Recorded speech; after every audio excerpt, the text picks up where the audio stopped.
Hello everyone and welcome back to Abundantly Minimal. Today I am joined by my lovely husband Jake, and we are doing something a little special. It is at least around the time of posting this, maybe a little before or after. November 13th is our 10-year anniversary of being together. Yes. It's been a lovely time. Great time, handshake, nice to continue this partnership. But yeah, we started dating on November 13th of 2012. Dated for about 9 months. We're engaged for about 9 months, and now we've been married for about 8.5 years. Almost 9 years. It could have been 9, and 9. But it's not, so anyway, we're here. We thought it'd be fun, or actually I thought, and Jake's a good sport, I thought it'd be fun to kind of rank some of our past life decisions. You know, obviously we're in hindsight now. We don't know what would have happened if we chose things differently. But thinking of these big life choices that we've made, deciding, is this, 10 out of 10, we would definitely recommend to do it again. Great choice, but would make some changes. We're glad we made that choice, but we wouldn't do it again if we found ourselves in a similar situation or even in current life, would not do that again. And then also just in general, would not recommend or would not do again. So we'll kind of go through some different of these big life decisions. And I think it should be maybe interesting or kind of fun. Should be enlightening. We'll learn some things about each other. Very nice. On this 10-year journey. How about you kick us off with our number one? Sure. So the first, how many questions are there? 7? No, there's 8. Oh. But one doesn't apply to you. Oh, sure. So the first question is getting married young. We got married at 22. Yes. We did. Do you want to kick this one off? So I would say would not recommend. No, I'm kidding. I would put, what was the best one? One of the best decisions, at least in our case, I would say. Obviously, I wouldn't recommend getting married at 22 to everybody. I think it's very difficult, at least for me to explain, but it's one of those things I feel like where you know, and there's no sense in wasting time about it. Now, granted, though, you're very proactive, so I feel like if you hadn't brought up the conversation about marriage first, I don't think I necessarily would have right away. But not that I was opposed to it, just that, felt pretty natural. Yeah, so, I mean, for us, I would say, yeah, it was a great decision. We're still here filming this video, so that's that's the sole indicator that I think we're doing pretty good. Absolutely. I think obviously every relationship is different.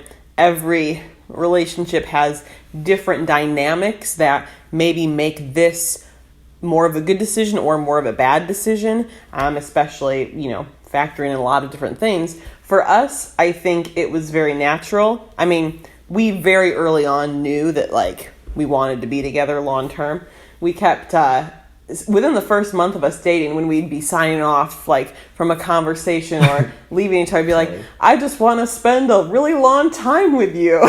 Basically kind of the baby steps before it's I want to be with you forever kind of a situation. Yeah. So it was very natural, and I know that, some people want to wait a lot longer. That's totally fine. I know we weren't trying to have, a crazy, fancy, super expensive wedding. I think we were just really excited to, be able to start our lives together. And I think we've grown a lot as a couple and as individual people within this marriage in the last 10, or not 10 full years, but in the last 8 or so years too. Yeah. So, to me at least, it's really just a choice of personal preference. Like you said, some people, they want to wait as long as possible, and I completely respect that. I honestly didn't anticipate getting married early from my perspective. I guess growing up. No, yeah, I guess I really hadn't thought about any specific time. I figured I knew I wanted to be married and have companionship and find true love and all that stuff. But I don't know if I was thinking about it as true love though, as a youngster.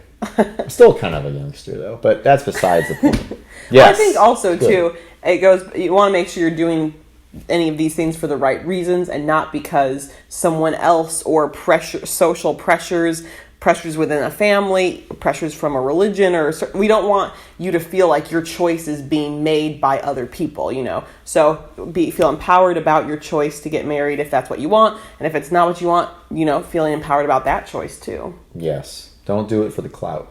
All right, we'll end with that one. Cool. So number 2, these are actually kind of organized chronologically based upon our life, is moving out to a rural area and teaching there. I can go first on this one if you want. We can alternate.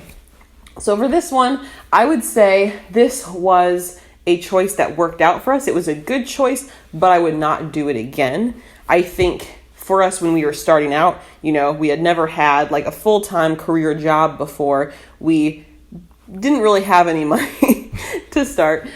Fortunately, our wedding, we did actually profit $8,000 from gifts. So consider that. Don't do a registry. Don't do it. Just accept like cash gifts kind of thing. Yes, getting married is profitable. But also if you don't spend $30,000 on a wedding. That's true. Trade-offs. We spent $4,000. You spent $29,000. No, stop. We did not. I would never. I couldn't live with myself with that. So anyway, for us, our purposes, it was a great move financially. Our apartment was $500 a month, which is so low. I mean, depending on where you live, our apartment when we moved to the Chicago suburbs was $1,200 a month. So that was significantly more. Still cheaper though than other areas. If we had gone like in downtown Chicago, that would have been a lot more expensive, or other places where some of our friends live, it's a lot more expensive. So making that choice was genius, and that gave us the strong financial backing, even on teacher salaries that were on the lower side. And I think also being able to jump right into a career job with our teaching jobs was really cool. There were other people who graduated in our class who didn't get a teaching job right away. They had to sub, which again, there's no shame in that.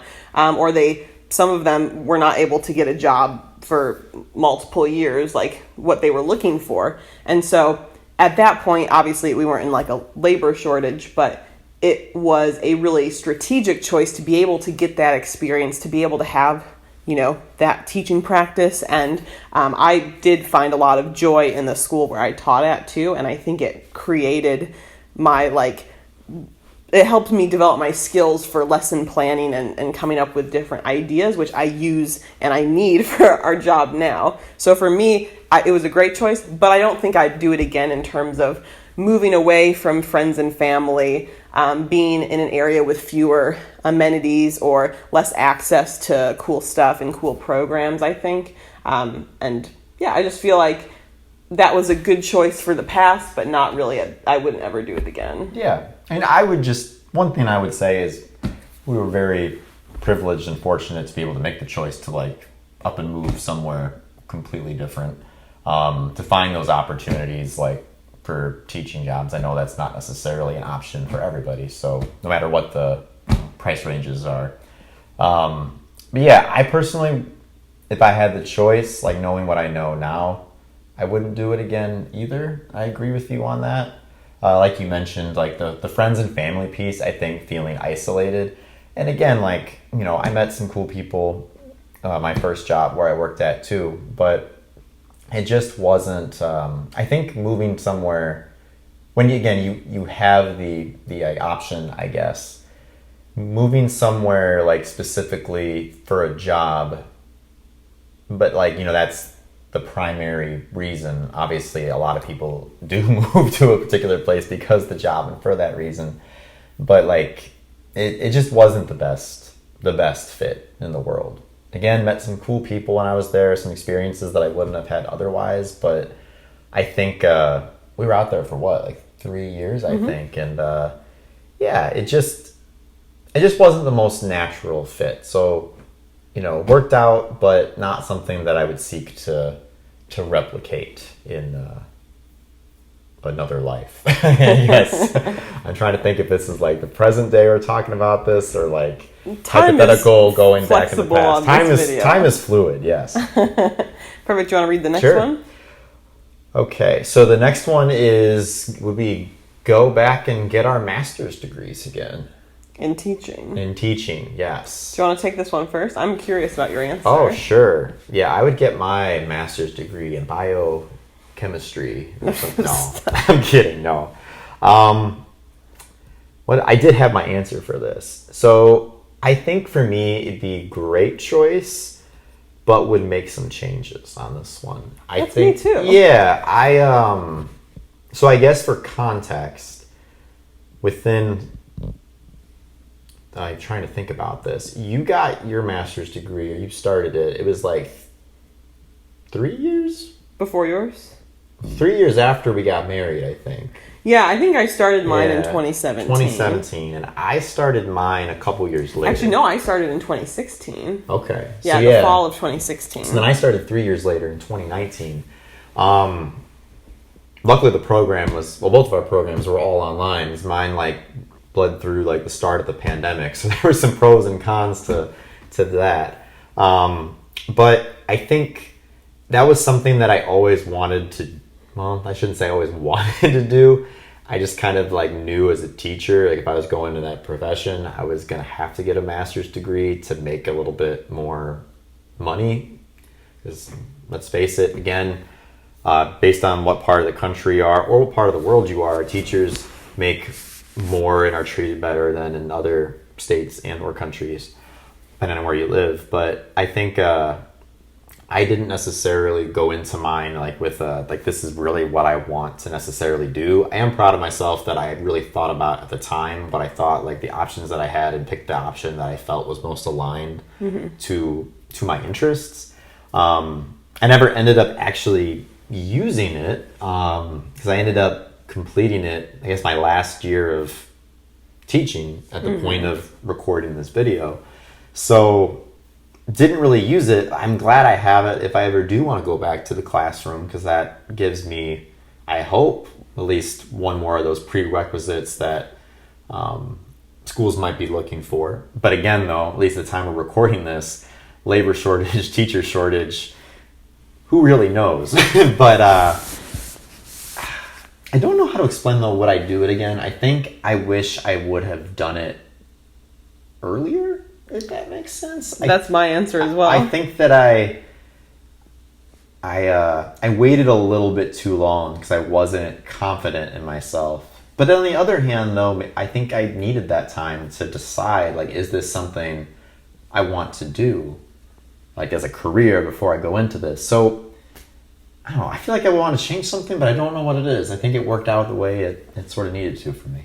Sure. And yeah, I mean, we, as kind of Jake mentioned, it was an online program. There was a lot of similarities within our programs. I think for me, I'm happy I got it, even though I did end up leaving the classroom. I think with both of us, we cannot say with certainty that we'll never return to teaching. I do legitimately still feel like it is a possibility, down the road. And so the premise behind it was that it was a form of insurance, if you will, that, okay, would I rather, I mean, I'm a planner, y'all know that, but would I rather balance getting a master's with kids and with other responsibilities, or would I rather front load it while I don't have to worry about that, all of that, and just knock it out so I've got it for life? And so I think that was the premise we were going into. I did not foresee our teacher business taking off in the way that it has. So financially, it might not be necessary to go back to the classroom ever, but it'll just be interesting to see. So I'm happy we got it.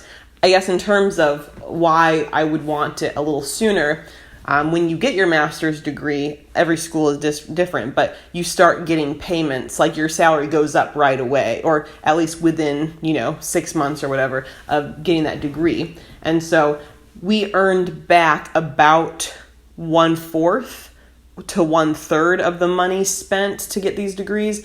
But for instance, had I just done it 1 year earlier, I would have gotten an extra couple grand back, which it was a $15,000 program roughly for each of us to get our master's. So that definitely could have been an advantage, but it is what it is. Well, that's the thing too, is there's so many factors, whether it's price or whether it's time. The kid thing, as you mentioned, I know that was a big thing for both of us. I heard coworkers who had both the schools I worked at who had been working on them like with kids, and I was like, I just ideally would not want to be in that situation because that just is like you're stretched so thin. Yeah, superhuman effort that's not ideal for anybody in that scenario. So, but yeah, a lot of different factors to consider there. Absolutely. Sure. Is the next one traveling, I think? Yeah. I think it's so the next thing here, this is just kind of lumped together as one thing. Traveling the world. We've done, at this point, 7 large trips that have been longer than a month, and it's definitely been, a big part of life. I'm going to say definitely one of the best decisions. Actually, no. I would say it's a great choice, but I would make some changes. For me, I have loved our travel so much. I really wish I would have started travel hacking sooner. I know if you don't know what that is, I'll link one of my travel hacking video that I put together recently. We started travel hacking with our most recent trip, and it made a world of difference. In a 36-day trip, we got 16 nights of hotels for free, and we've got more travel plans for 2023, and we have so many free flights, including a free international first class flight, which I would have never paid for with actual cash and actual money, but because of the way the points worked and I found a really great deal on it pretty easily, we're doing that for free. Those tickets are almost $4,000 a piece. Again, I would never spend on that. And so it kind of makes my skin crawl a little bit to think about all that travel we did where I paid for it 100% out of pocket. And really, the system does not need to be that way. So I loved our trips so much, that we've done in the past. Our our 3 international trips, our 4 road trips that we've done. But that would be my change. Need to change. Yeah, saving money is always a great option. But I guess I'll just go with my answer was one of the best decisions. I mean, like you said, when you bring in the money, cost savings, that is great. I was just really thinking from it, especially a lot of the travel that we did was in a pre-pandemic world. And so, especially after the last few years, and we've been fortunate to have been able to do some more travel within the last year or so, but you really just don't know how, you can't just, I guess, anticipate. See the future. You can't see the future. You can't anticipate that your situation or reality in the present is going to be your situation or reality in the future. And I think that's what the last few years, the message I've especially taken out of it, just not taking any of it for granted, feeling very appreciative and fortunate that we've been able to do what we've done, even if I didn't go to a single other place today, outside of where we live or our state or whatnot. I feel like we've had so many trips that it covers a lifetime, if not, multiple. I mean, I sound spoiled saying that. I wouldn't have done all these trips without your master planning though. So I also have to, or my obsession, or your obsession. So I have to, give you a lot of the credit for that there. But it definitely, if you're in a position that you're able to travel, I definitely recommend it because you definitely learn a lot more about the world, certainly, and your place in it and your connection to it, I'd say. Oh, absolutely. There's been so many beautiful moments that have come from our trips, and for me, I can't get enough of travel. I love it. It's, to me, living fully. It's the way that you. And again, obviously, it's not something you can do. Anyone can do 100% of the time. Even someone that's their career, it's probably different when I feel like things lose their luster a little bit sometimes when it's your career versus just, an interest or a passion. But, it's something for me that I'm so grateful for and has been, I would say 90+% of my best moments in life have all been travel based. The experiences we've had, and it doesn't hurt that I'm doing it with my best friend. Oh, wow. And we're getting to share all of these experiences together. I just feel so lucky, and I think that's for me something that cannot be overlooked. I know I said it was a great choice, but I'd make changes, but ultimately it's all of my best memories, pretty much. There we go. Nice. So I think Jake didn't write down this next one because it only affects me, but this I thought could be kind of juicy to talk about. Starting a YouTube channel. Would I do it again? Would I like thinking about Abundantly Minimal here? And I would say it was a good choice, but I wouldn't do it again. This is probably no surprise if you've seen some of my, channel update videos. I think going into making YouTube videos or thinking about, well, I like watching YouTube. What if I was to take on the other perspective? There's been a lot of really cool connections made, a lot of cool lessons made or learned during the process. But I ultimately think I didn't really understand what it meant to have a channel and how you are kind of at the mercy of, different what people are wanting, and you don't really have a lot of control in the situation. Sometimes you feel like you're on a content treadmill where you just have to keep creating things, or you're chasing that next big break or that next, at least semi-viral video. And you can get pigeonholed into a type of content that maybe it's not actually your number one passion, but it's what people responded to. So I guess that's what I have to make now. I definitely would not do it again. And that's not to say that it hasn't been beneficial, because like I said, I've met amazing people. I mean, shout out Vera from Simple Happy Zen.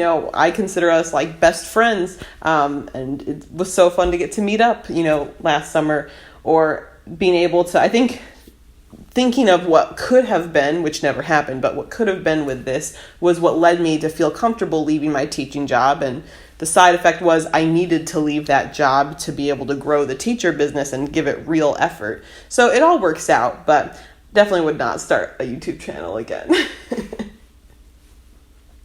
you have any? I mean, you probably don't need to. I mean, I've never started a YouTube channel, so I can't speak to it either way. But just from the, I guess, behind the scenes perspective of living with someone who has started a YouTube channel, it definitely is a lot of work and a lot of behind the scenes stuff that you don't think about with the creators that you watch. Like whether it's as simple as, not even simple, but having to figure out what you're going to film and your filming schedule and the time that it takes, and even thinking about depending on the kind of equipment that you have, what time of the day can you actually film. And we might be pushing it a little bit late today. Yeah, pushing it a little bit late, but there's the editing, and then there's so many different facets to it.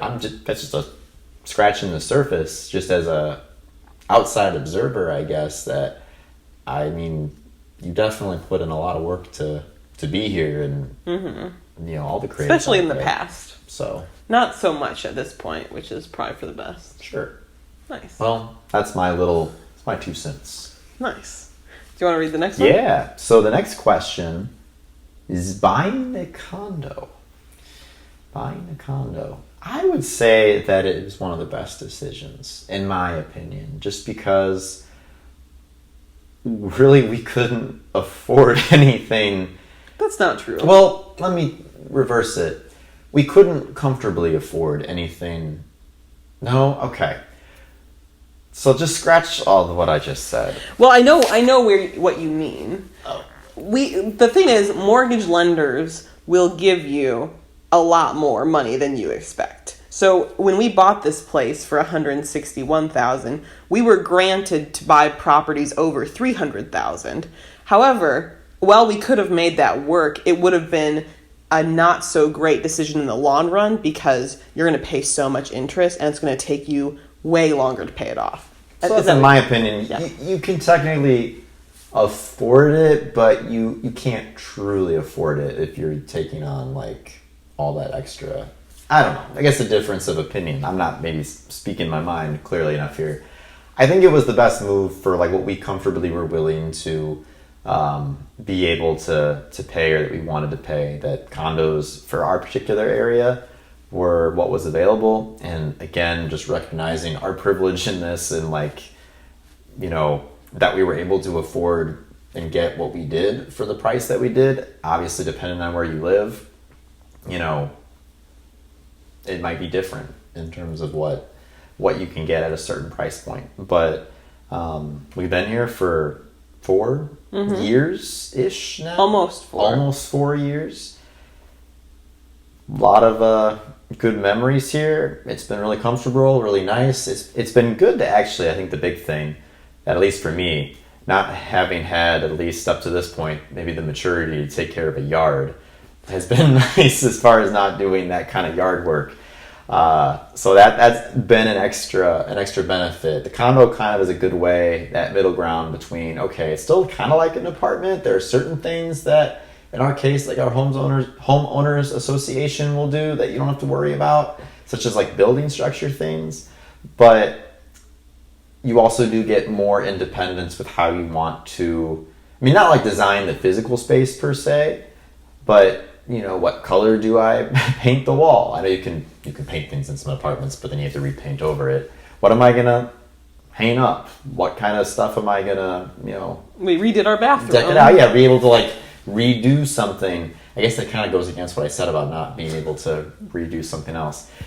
You guys get it. My point is that it's a good middle ground. It's a good adjustment period. There's a certain amount of homeowners' tasks that you have to handle, but you don't necessarily have to do everything you would have to do if you were in a single family home. I am not making sense. No, I think that was great. Take it away here. And I would say too, I mean, it can't be denied. A big part of the decision was financial, both in terms of the actual cost, but also in Illinois. I love living here. I don't plan to move, but property taxes are very high. So the condo is the way to hack it, because our property taxes are only about a fourth of what they are in just the homes. Like there's a home like right over there, so that's a really nice way to hack it. But it's basically building equity within an apartment style space and having a little bit more flexibility. So we're very grateful. It's the best place we've lived thus far. But I think that's something I would add on, like this was one of the best decisions.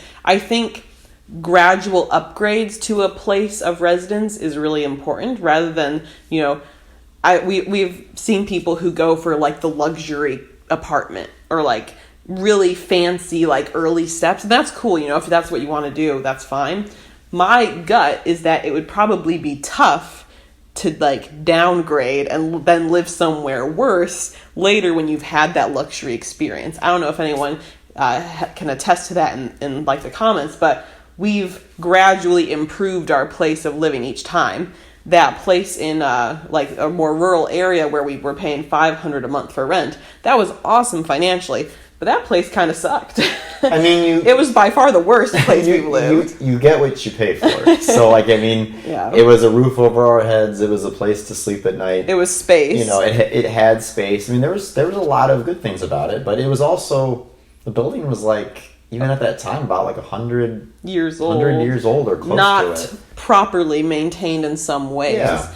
I think definitely, gradual improvements are great. And I know because we lived here and had the experience of starting to make updates and whatnot, we figured out what we want. So I actually feel like we've talked about when we look for that next step of buying a home, hopefully in 2023, we know exactly what we want. And we've had the time to figure out our style, figure out our own space preferences, and know, okay, like now that we've lived in 3 different places and we've been together for a long time and reflected, we know that like the office space is really important to us. We do really want a basement, or, maybe this aspect is not a big deal to us. So we've, I think, been able to really use this time and use this experience to help us. So our next one is leaving teaching for our business.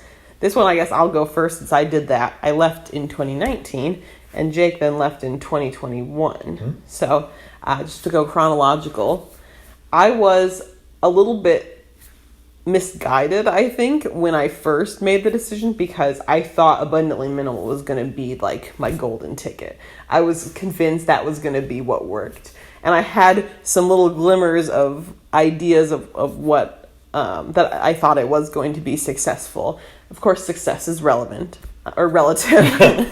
Success is always relevant. It's very helpful. All times of life. Success is relative, so what one person might consider success is not what another person considers success. So I think, I wouldn't have felt... I did feel comfortable doing it, but I don't think I would have felt comfortable if I could have looked ahead and seen what happened that first year. I had a lot of, questions, and I didn't realize that it was so important that I left the classroom until the next year, when all of my work over that first year paid off, like, in a major way. And it took, a very struggling business like that first year. I mean, that was the most strict budgeting we had ever done. Like, we were just trying to spend as little as possible, cash only in some instances.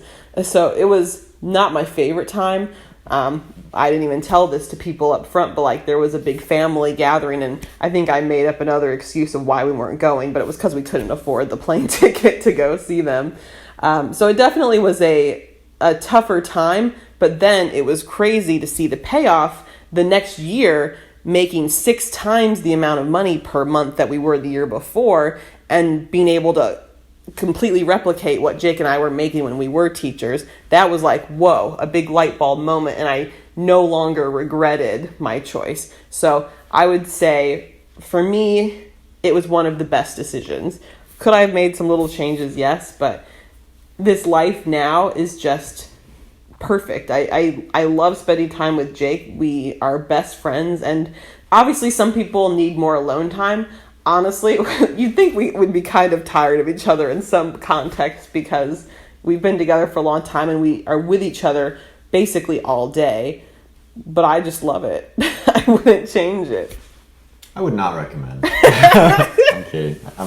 It's good to have a little bit of alone time. Let me clarify, at least for me. But I mean, I do enjoy it. I do enjoy spending time with you, though. So it's for the record, if I'm off doing something else, he often will follow me there and want to hang out with me. I do follow. She's very cool. But, want to encourage some little balance, right? Or not. I don't know. Never leave your partner. No, well, everyone's different. That's what I'm trying to say. Everybody's different. Maybe we're a little out there to some, but it's great.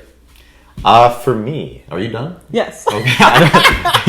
Stop talking, please. I'm ready to speak. No. I think we have the same answers to this, but different perspectives on it. Obviously, I would also say for me, best decision to leave. Doesn't mean it wasn't hard though. Because especially, I think than that second school I was at, I had been closer with more coworkers. I had felt not perfect, obviously, but a greater sense of belonging with where I was at and such. But I think that when at the end of the day you think about, family comes first, and those relationships and how those are compared to everything else. I just gave throughout my teaching career way too much focus on my job in relationship to you and other people in our life, and just my own personal well-being, that just in general it wasn't healthy the way that I was doing it. And so if I ever was to go back, that would be something that I would want to definitely change. But also, I guess my real answer to this, why I think it was a great decision, is, as you said, we were very fortunate, but also with all the work that you had done to build up this business, that it was at a point where if I was continuing to teach, regardless of my mental and emotional well-being about the job, it was going to be costing our family in terms of that, versus we both, come from a social studies teacher background. Sarah, you were looking for extra support and extra help. And so my time in the business was just frankly more valuable than my time going to teach in the classroom for our family, and in the sense of our overall well-being. And I've enjoyed really being able to design all these different kinds of products with you, and hopefully, while I may not get to be physically in the room teaching with a classroom, a group of students, we're hopefully making hundreds or thousands, I don't even know the number of other teachers and their students' lives better with what we're doing. That's at least the hope. And so that's what makes me, when at the end of the day and I stop and think about it, really, really excited. So I think it was there was a choice, but it also wasn't really a choice, because I needed to be there. And plus, for future kiddos, that's something that we're very fortunate I just feel Two parents at home? two parents at home Working not that many hours? Like, I mean, I don't know. It's like we're really lucky. really lucky. So it's like to talk to the camera about this. I feel really bad, but because I know that's not the reality for the majority of people, in their situations. So like to have that kind of an opportunity that I could do that, something I never ever ever had considered. Yeah. And again, like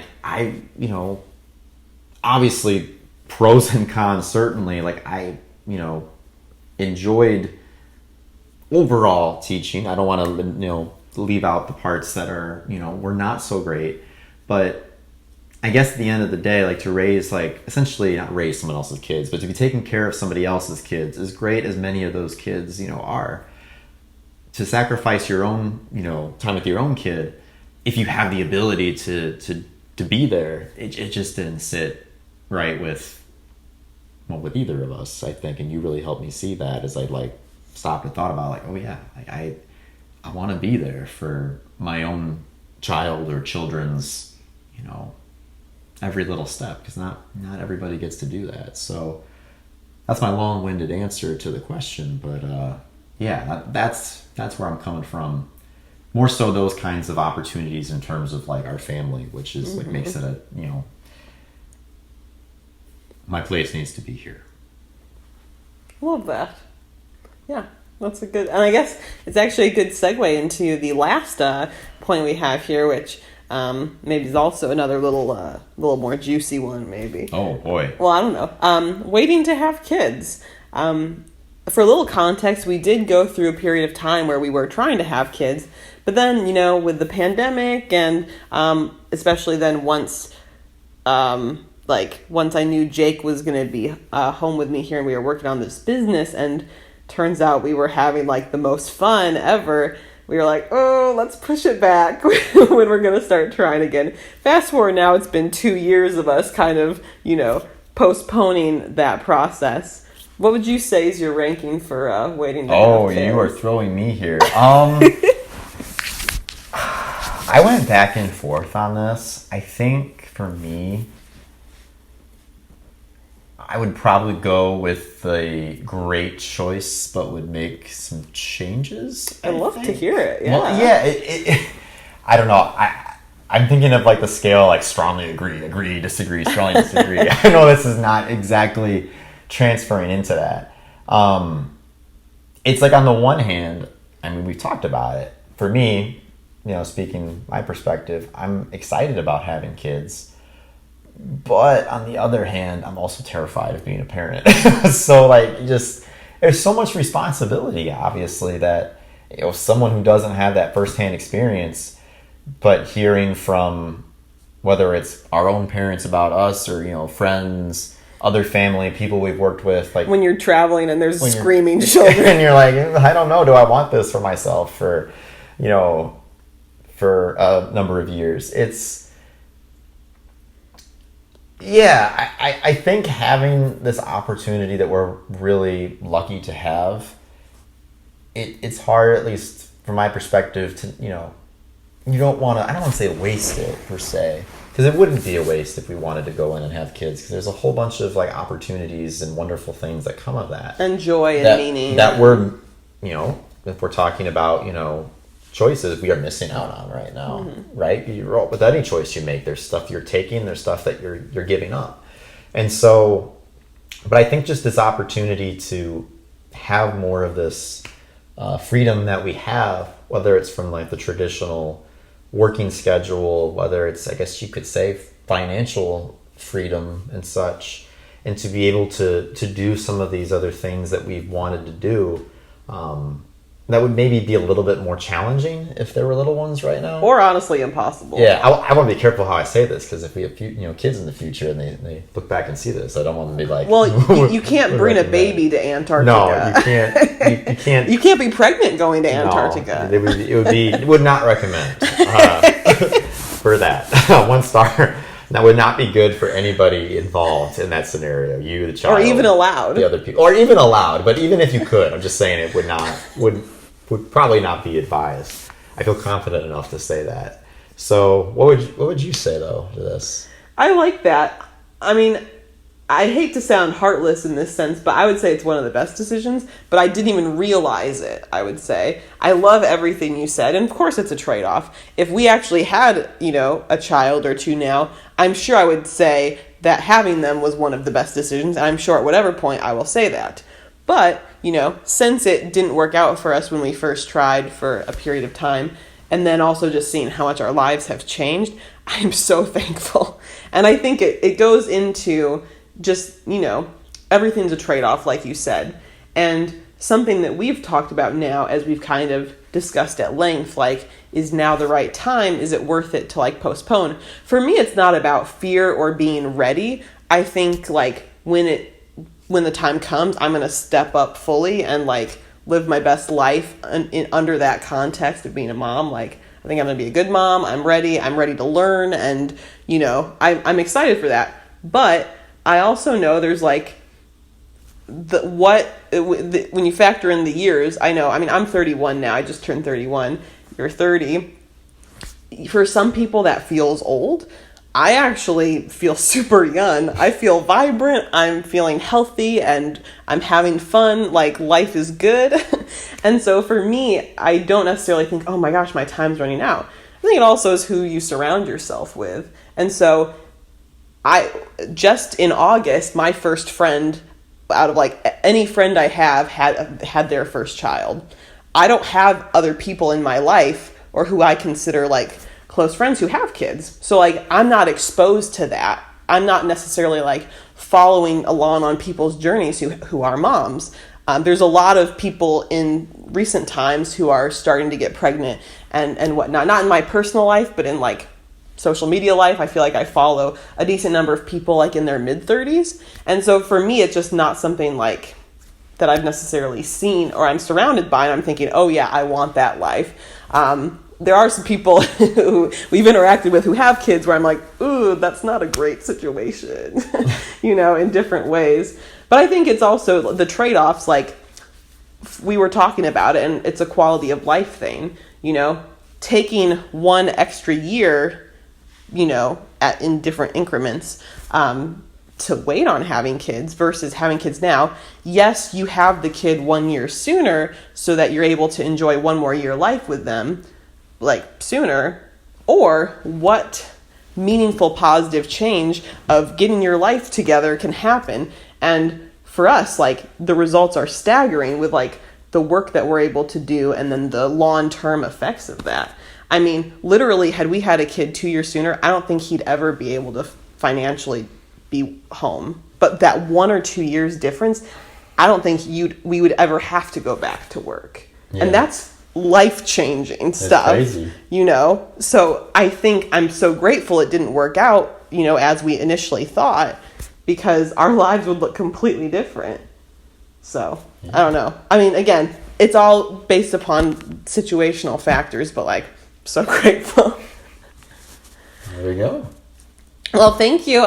This was honestly just a lot of fun. I always love having Jake on camera and in part of the videos because he's such a big part of my life. I also think he's hilarious. And, I feel very lucky that I get to spend so much time with him. And other people are just missing out, honestly. Maybe I should start a YouTube channel. I would not recommend it. But yeah, I hope you guys enjoyed it as well. I don't really have other videos that Jake's been in, recently to link, but there will be a couple other videos here on the screen for you. And I look forward to seeing you in the next one. Thank you guys. Bye. Bye.